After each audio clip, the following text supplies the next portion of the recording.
শয়তান শেখ মুজিবুর রহমানের পা টিপছে। এই অবস্থাতে শয়তানকে জিজ্ঞাসা করা হলো, কিরে শয়তান তুই এখানে কি করছিস?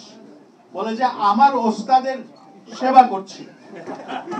তোর ওস্তাদ কি করে হলো? বলে যে ওস্তাদ হয়েছে, আমি একবার মাত্র একজন লোককে বিপদগামী করতে পারি, বিভ্রান্ত করতে পারি, কিন্তু এই লোকটা একসঙ্গে 7.5 কোটি লোককে বিভ্রান্ত করে ফেলেছে। এইরকম আমি এই গল্প যে সত্য বা মিথ্যা তা নয়, কিন্তু গল্পের মধ্য দিয়ে মানুষ যে প্রতিবাদ তৈরি করে এইটা বোঝানোর জন্য এই গল্পগুলো বলা। এবং সেই সময় আরো অনেক গল্প বেরিয়েছে, এগুলি আর না বলাই ভালো, সময়ও নষ্ট হবে। তো এখন যারা তরুণ তারা অনেকে হয়তো এইসব গল্পের সঙ্গে পরিচিত নয়, যার ফলে তারা ঠিক মানে এই ব্যাপারগুলো হয়তো ওইভাবে অ্যাপ্রিসিয়েট করতে পারবে না। আমি যেটা বললাম এখান থেকে পড়ে শোনাচ্ছিলাম, অনুষ্ঠানে আসগর নাদিম সায়দ গণতন্ত্রকে বারবার বন্দী করে রাখা ব্যক্তিদের ধমক দিয়ে বলেন, মানলাম তোমরা অনেক শক্তিশালী, আর আমরা তোমাদের নাম নিয়ে তোমাদের নিন্দা করতে পারবো না। চিন্তা করো না, আমরা তোমাদের বিরুদ্ধে রূপক শব্দের ব্যবহার বাড়িয়ে দেব। তো লিখতে গিয়ে যখন পরিষ্কার করে খোলামেলা লেখা যায় না, তো রূপক শব্দ ব্যবহার করেও কিন্তু লেখা যায়, এবং রূপক শব্দ ব্যবহার করে প্রচুর লেখালেখি কিন্তু সাহিত্যে আছে। এই হুমকি প্রদানের পর পুরো লিটারেচার ফেস্টিভ্যাল করতালিতে গর্জে ওঠে। 3 দিন ব্যাপী লিটারেচার ফেস্টিভ্যালে ইকবাল দিবসের উপর সেশনে প্রফেসর ফতে মোহাম্মদ মালিক বলেন, আজ পাকিস্তানে যা কিছু হচ্ছে তা গণতান্ত্রিক তামাশা। গণতান্ত্রিক তামাশা। বাংলাদেশেও গণতান্ত্রিক তামাশা কিন্তু হয়, এটা আমরা অস্বীকার করতে পারবো না। ফ্যাসিজম যখন যেমন হয়, আবার এখানে গণতান্ত্রিক তামাশাও হয়, এবং আমাদেরকে বুঝতে হবে কোনটা ফ্যাসিবাদ, কোনটা স্বৈরাচার, আর কোনটা গণতান্ত্রিক তামাশা। এই গণতান্ত্রিক তামাশা যদি আমরা না বুঝতে পারি, অনেক সময় শাসকদের সূক্ষ্ম কৌশল, তাদের গদি রক্ষার সূক্ষ্ম কৌশল, শোষণের সূক্ষ্ম কৌশলগুলো আমরা বুঝতে পারবো না। এটাকে আমরা জনগণের রাষ্ট্র বলতে পারি না।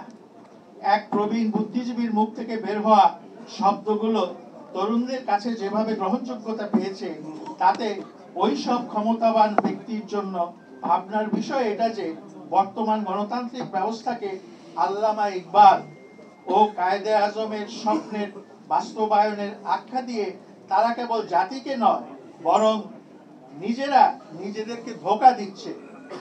এই লিটারেচার ফেস্টিভ্যালে উর্দু ভাষায় কবিদের পাশাপাশি পশতু, পাঞ্জাবি ও অন্য ভাষার কবিদের চোখের সামনে বসানো হয়েছিল। যাই হোক, এই প্রবন্ধটা আপনারা পড়বেন, এটা খুব মূল্যবান এবং চমৎকার একটা লেখা, এবং এই লেখাটা আজকের যে গ্রন্থ আড্ডা, সেই গ্রন্থ আড্ডার সঙ্গে সামঞ্জস্যপূর্ণ। পুরোটা পড়তে গেলে অনেক সময় লেগে যাবে। আমি খালি দুটো কথা বলবো পড়া সম্পর্কে। একজন দার্শনিক বলেছিলেন একটা জাতির উন্নতির জন্য কি প্রয়োজন। তিনি বলেছিলেন বই, বই আর বই। আবার আরেকজন বলেছিলেন একটা জাতিকে মুক্ত করার জন্য, উন্নত করার জন্য কি প্রয়োজন, সেটা হচ্ছে পড়ো, পড়ো, পড়ো। এই যে বই আর পড়ার উপর যে গুরুত্ব, সেটা দার্শনিকরা দিয়েছেন, কিন্তু আমরা বোধহয় বই পড়াও ভুলে যাচ্ছি, আর আমরা বইয়ের গুরুত্বও ভুলে যাচ্ছি। যতই ডিজিটাল টেকনোলজি আসুক, যাই হোক না কেন, কিন্তু আপনার বইয়ের গুরুত্ব, ছাপানো গ্রন্থের গুরুত্ব কিন্তু যাবে না। এবং ছাপানো বই হাতে নিয়ে পড়ার যে আনন্দ, সেই আনন্দের সঙ্গে ওই আপনার কম্পিউটারের কি বলে, এটা কি বলে না, কম্পিউটারের মানে ইয়েতে পড়া অতটা আনন্দদায়ক নয়, এবং কষ্টকরও বটে, চোখেরও যথেষ্ট ক্ষতি হয়। যাই হোক, তো এখানে আরেকটা কথা আছে, সেটা হচ্ছে ভালো বই আর মন্দ বই।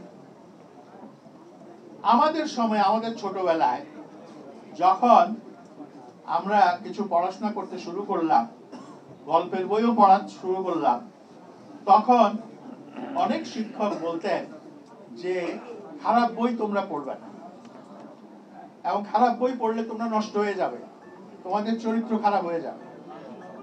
তো এই ব্যাপারে আমার পিতা, তিনি একজন শিক্ষাবিদ ছিলেন, তো তার মত ছিল খারাপ বই ভালো বই বলতে কিছু নেই, সবকিছুই পড়ার জন্য। এবং একটা বই পড়ার আগে আমি কি করে বুঝবো বইটা খারাপ না ভালো, সুতরাং বইটা পড়তে হবে।